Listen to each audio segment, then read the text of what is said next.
BSI presents The Standard Show, the podcast that brings you the stories behind the standards with Matthew Childs and Cindy Parakill. Today's episode is on standards, steel, and trade.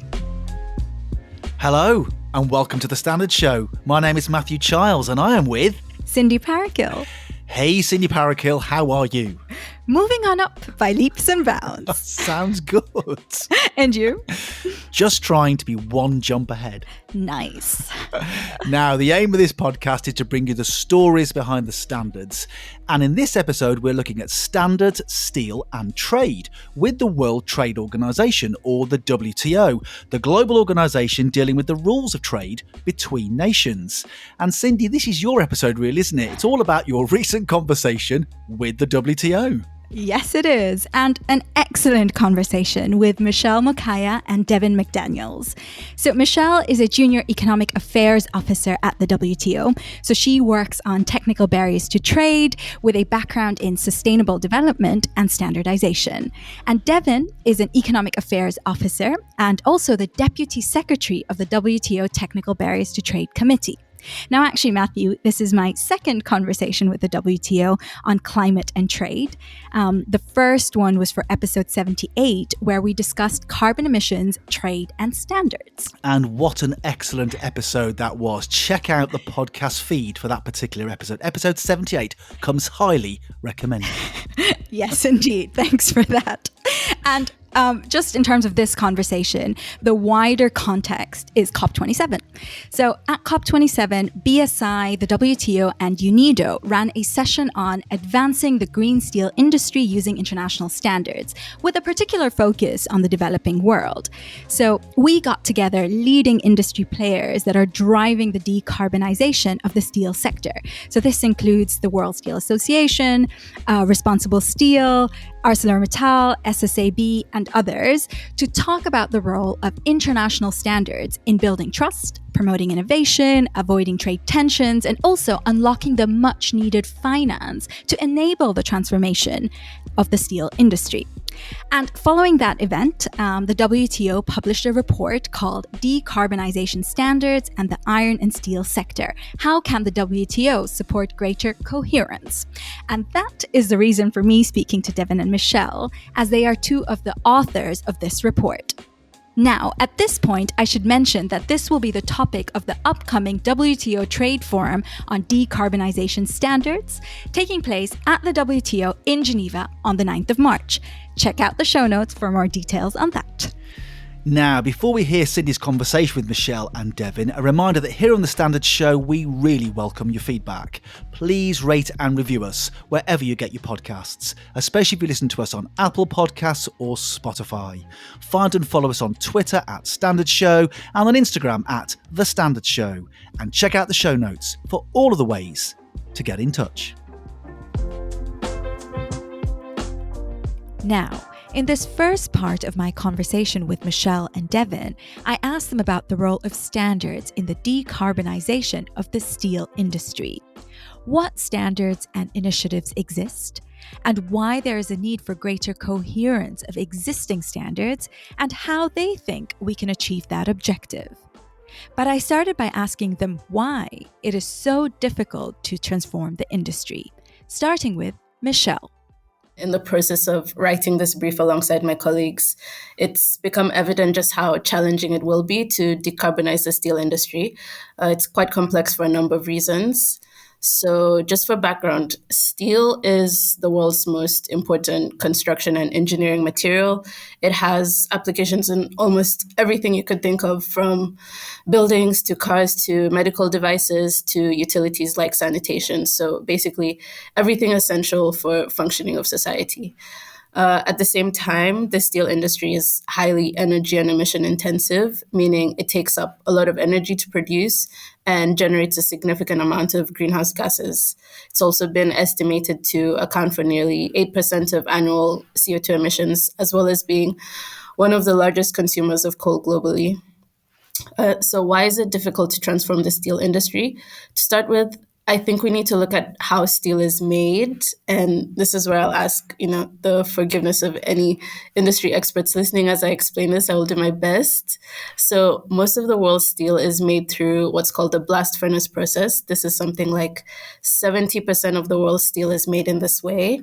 And this relies directly on coal as an energy input to turn iron into steel. So most global greenhouse gas emissions from steel are generated through this process. Why is this bad? For obvious reasons. If we want to make any meaningful emissions reductions, we need to reduce how much coal we use to produce steel. So the good news is that there are many renewable energy technologies that exist and currently in development to help us with this. The challenge is that a lot of these technologies, for instance, green hydrogen or carbon capture, are still very much in their early stages. And so they can't currently be used to produce steel at scale. On top of that, these technologies are going to need significant investment as well as more supportive infrastructure. So for the moment, they still remain underutilized. I feel here I should mention as well that the other main process through which steel is made, which is through what's called an electric arc furnace. This is considered a comparatively greener process because it uses electricity and recycled steel as inputs. But the problem with relying on recycled steel is that and this can be good or bad depending how you look at it, but because steel is so durable and long lasting, any sources of recycled steel such as buildings or infrastructure of vehicles as a feedstock, it's just not going to be as readily available when you need it. So just to summarize, the steel industry, it's very hard to transform because of a combination of factors.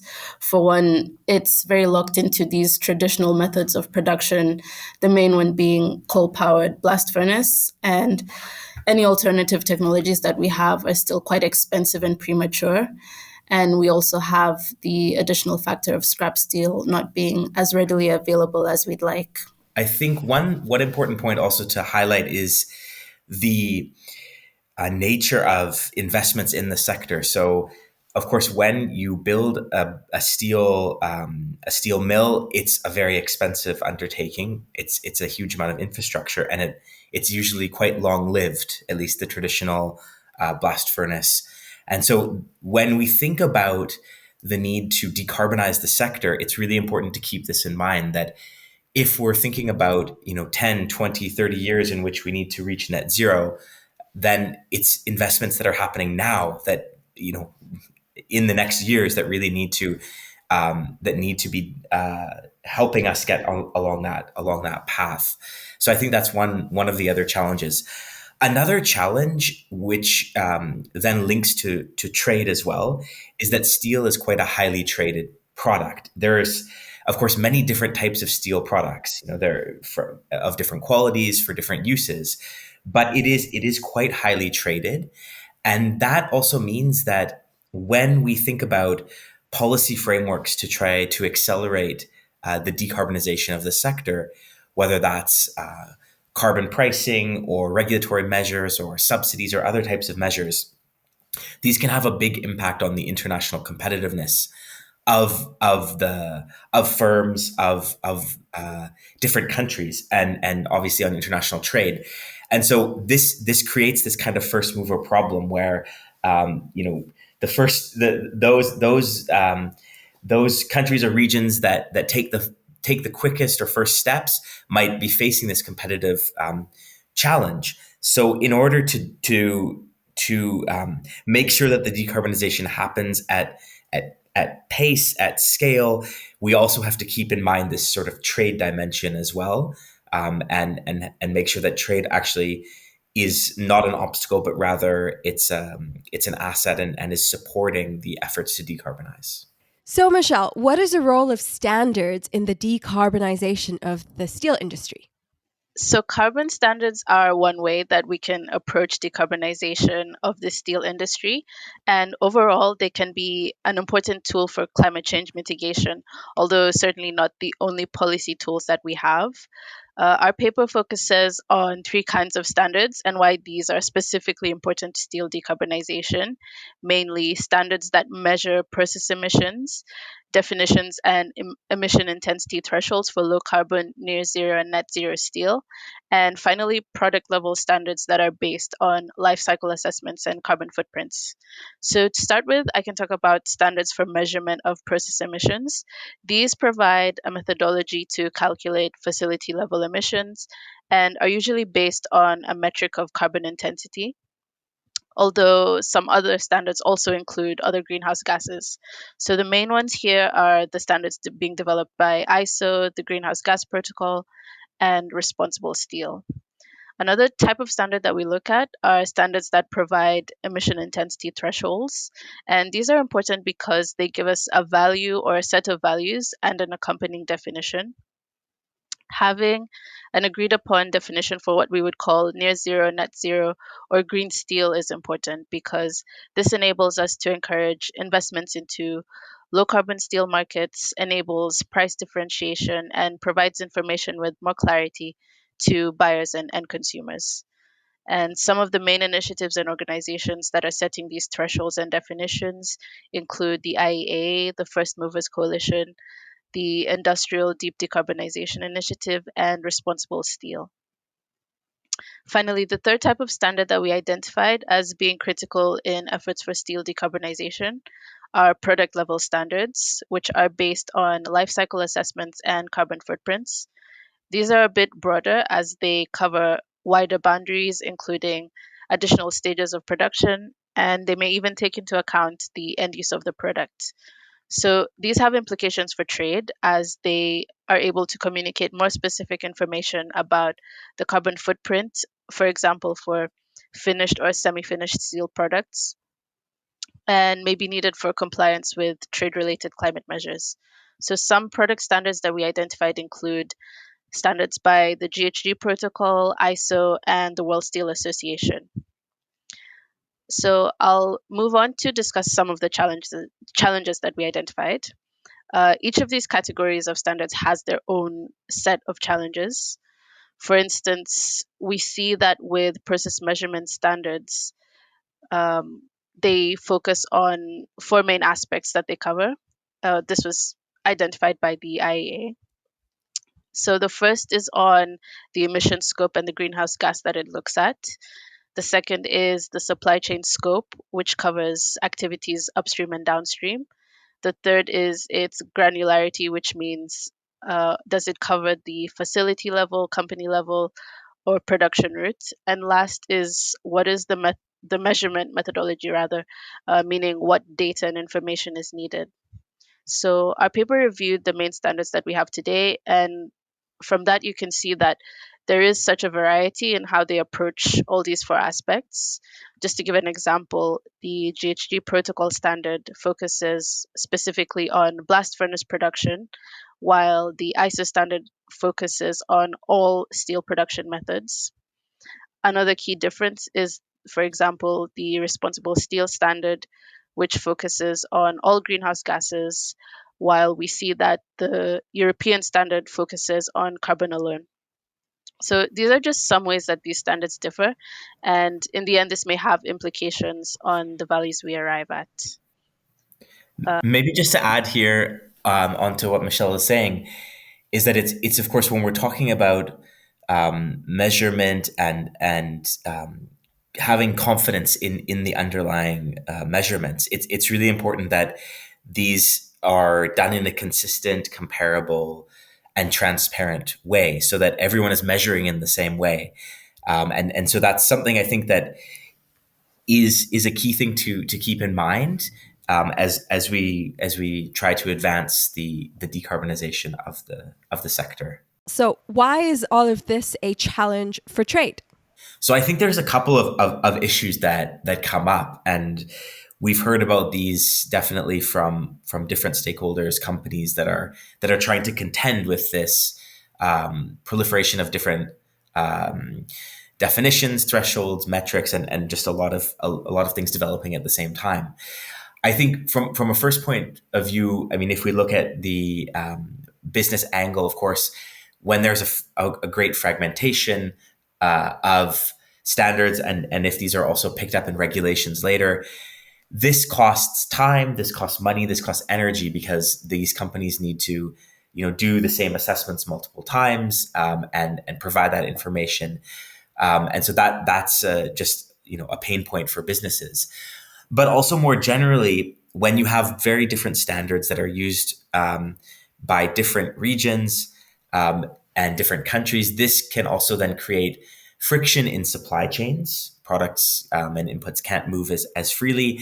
And then also, of course, this can create sort of concrete trade tensions, which could be raising challenges, for example, in the WTO.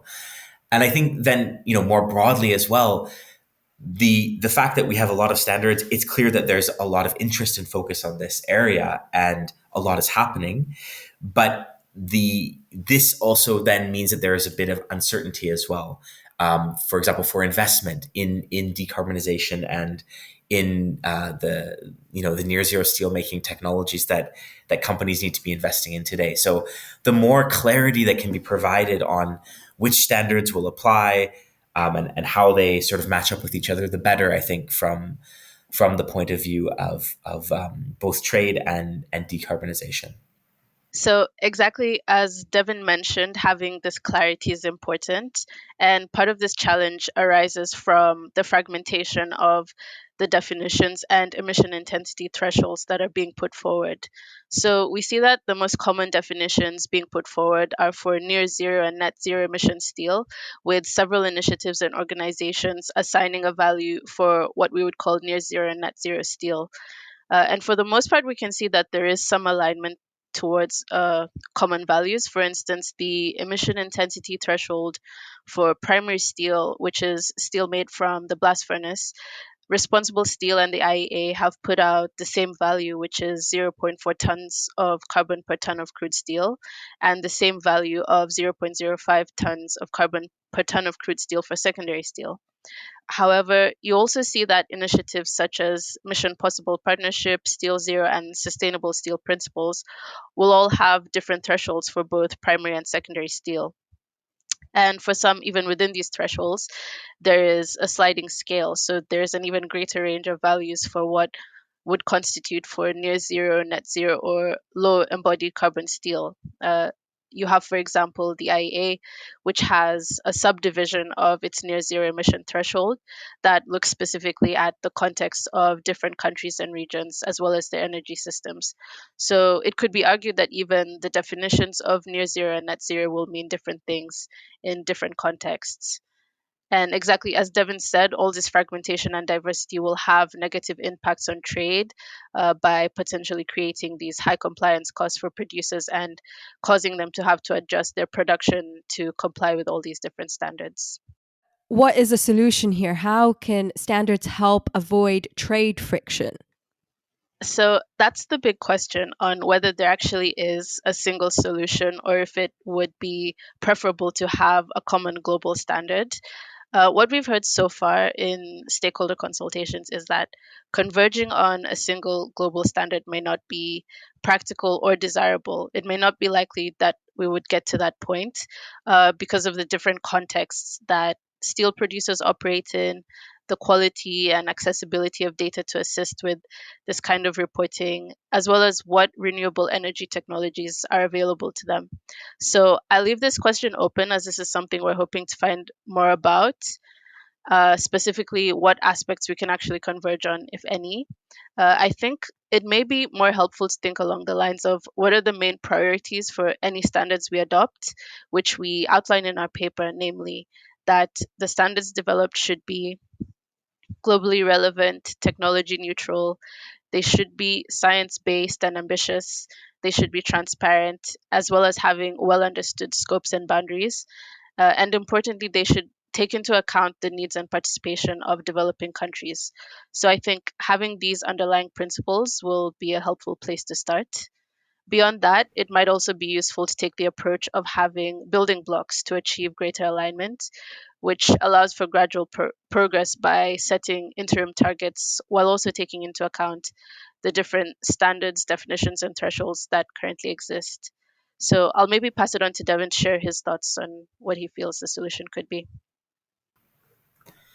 Well, like Michelle, I think it's indeed a big question, and as I agree with everything she said in terms of the challenge that we've heard, and I think the reality check that also we've heard from stakeholders is indeed that where things are now, it doesn't seem practical or realistic to think about one single international standard.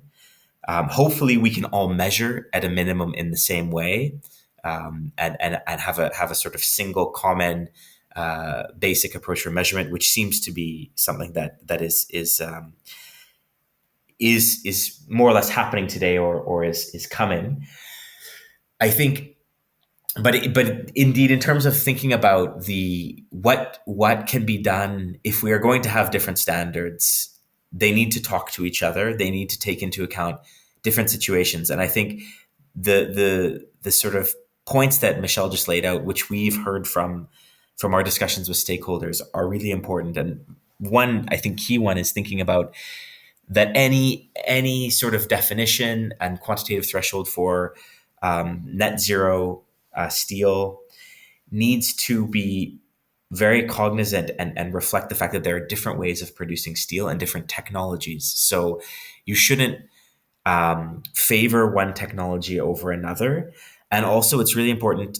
So that means, for example, that a standard shouldn't be tilted to be more favorable to primary blast furnace steel production as opposed to production through electric arc furnace. So it needs to be neutral on those. And also, really importantly, that new emerging steelmaking technologies, so using hydrogen as a reductant, using the application of carbon capture and storage, and other ways of DRI, other ways of really lowering the carbon footprint of steel production. The different definitions and thresholds need to also be able to take that into account and to accurately measure the performance of those emerging technologies, so that producers have incentives to really invest in the latest and best and cleanest way of producing their steel. In this second part of my conversation with Michelle and Devin, I asked them about how the international standard system can help ensure that the developing world is not left behind in the move to a low carbon steel sector, and how the international standards community can work with the WTO to avoid the knotty problem of trade friction. But I started by asking them to outline the role of the WTO in supporting the decarbonization of the steel sector. This time, starting with Devin. Well, I think first, I think it's important to keep in mind, of course, that when we talk about WTO, we're talking about the rules of global trade and the multilateral trading system. But of course, then we know that climate change is absolutely a vital priority for everyone around the world, and it's really affecting everything that we do. And I think trade is no exception.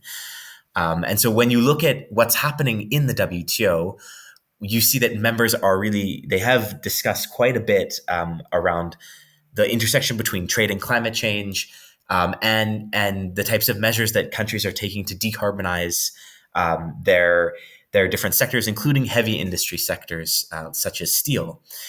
I think, so you have bodies like the Committee on Trade and Environment, or the Committee on Technical Barriers to Trade, where some of these issues are discussed. And you also have initiatives amongst quite a large number of our members, the Trade and Environmental Sustainability Structured Discussions, where those like-minded members are having deeper discussions on these topics and trying to see how to advance. I think if you think about, especially on the standards part of it, there are really strong rules in the WTO, in the TBT agreement, which promotes alignment to relevant international standards and also sets out guidance on how international standards should be developed. And I think this is really relevant when we're talking about the standards that are going to be applied for decarbonizing heavy industry sectors. So I think those rules provide an important support, an important context to help ensure that these efforts are done in a way that helps harness trade, and the positive role that trade can play in decarbonizing economies and disseminating green technologies. Here we're talking about near zero steelmaking technologies. So if we from that perspective, we've been doing some work, and based on this interest and discussion of our members, we had some initial exchanges with stakeholders earlier at the end of last year around carbon standards and the steel sector, and we realized that there was definitely a lot of interest and demand for discussions on this topic in the WTO. And so for that reason, we will then be holding on the 9th of March the first trade forum for decarbonization standards, which will focus on promoting transparency and coherence in the steel sector, where we're planning to have a sort of global multi-stakeholder discussion where we bring together key companies, international organizations, and others together with our members to discuss some of these issues, and see what role the WTO or what further role the WTO could play to help advance this important decarbonization agenda. Do you think the international standard system can help ensure that the developing world is not left behind? This is a big, a very important aspect of I think what we'll be discussing on the 9th of March, and really the thinking that we're doing around this topic, which is that if you look today at the standards, the initiatives, the thresholds, definitions that Michelle laid out earlier, it's really predominantly stakeholders in Europe and in North America that are involved in developing these standards. So they're really not having that global reach yet. And so and if you look at what the TBT agreement says, what the principles say about how standards should be set and international standards, there's a big emphasis on making sure that you have developing countries, all the players at the table there to make sure that their voices are heard, that their concerns and priorities are taken into account, so that you can really have a globally relevant, globally applicable standard that is that can be used worldwide. And that's really important, I think, from the trade point of view. So using the international standardization system, the approach, the model, I think is a very, very good way of trying to do that. But also making sure that we make conscious efforts to bring in the developing countries that might otherwise not be there and might not be aware or might not be sure how to engage. I think that's a really important aspect here. Of course, it's that it always, for all standard setting, all international standard setting, it's important, but especially when we're talking about a global challenge like climate change in a sector that's so as global as steel is. So just to add on to what Devin said, one other important thing we should consider is what are the underlying assumptions and requirements behind these different standards and thresholds. If we use a default metric to assess emissions, then producers that do not have high quality or accessible data are then disadvantaged. Yeah, and maybe just to add on to what Michelle is saying, because her point brought something else to my mind, is also thinking about if the standards themselves have certain assumptions or ways of, for example, handling the amount of scrap steel that's used in production. Because as we said earlier in I think the podcast, that of course using scrap steel can really reduce the carbon footprint of the steel production process through electric arc, and can also be used in other ways.